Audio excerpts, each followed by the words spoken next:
Баршаңызға қайырлы күн, құрметті оқырмандар, менің каналыма қош келдіңіздер. Бүгін сіздерге осындай өте дәмді молочный коктейльдің рецептімен бөлісетін боламын. Міндетті түрде жасап көріңіздер, сіздерге де ұнайды. Видеоның соңына дейін менімен бірге болыңыздар. Алдымен блендердің ыдысына турап алған бананымызды саламыз.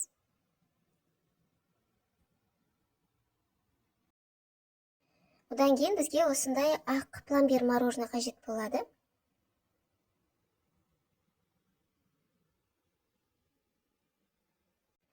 Бір стакан сүтімізді құямыз. Барлығын блендермен жақсылап араластырып аламыз. Мен банан, сүт, мороженныйдың барлығын қоспадым, себебі блендеріме істемей қалама деп кішкене алып қалдым. Барлығын жақсылап араластырып алдым. Енді қалған мороженый, банан және жарты стакан сүтімді құямын. Сіздер бөлмей барлығын бірден салып жіберсеңіздер болады. Енді блендермен тағы да барлығын жақсылап араластырып аламын.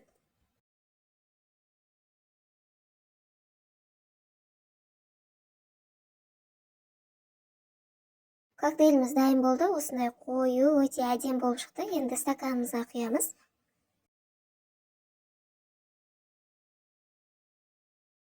Ыдысымызға 50 грамм сливке құйып, осылай жақсылап көпіргенше араластырамыз. Креміміз дайын. Мен осындай кондитерский мешокқа салып алдым. Енді коктейліміздің бетіне осылай сәндеп құйып шығамыз. Сливкеден 33% тортқа арналған түрін пайдалану керек. Кремнің бетіне мен вафли сеуіп шықтым. Сіздер қалауларыңызша сәндесеңіздер де болады. Коктейліміз дайын болды. Бетіндегі кремі міндетті емес, қалауларыңызша жасамай қойсаңыздар да болады. Коктейлдің дәмі өте керемет дәмді болған. Міндетті түрде жасап көріңіздер. Видеом сіздерге ұнаса, лайк басып каналыма тіркелуді ұмытпаңыздар. Келесі кездескенше.